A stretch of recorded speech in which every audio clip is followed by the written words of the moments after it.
పడుకునే చాప పడుకునే చాప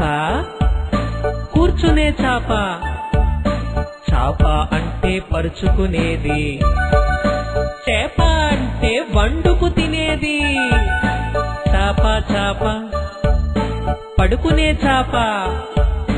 పడుకునే చాప కూర్చునే చాప చాప అంటే పరుచుకునేది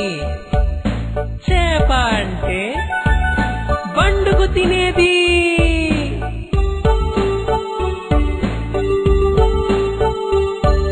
అమ్మ మాట తెలుపు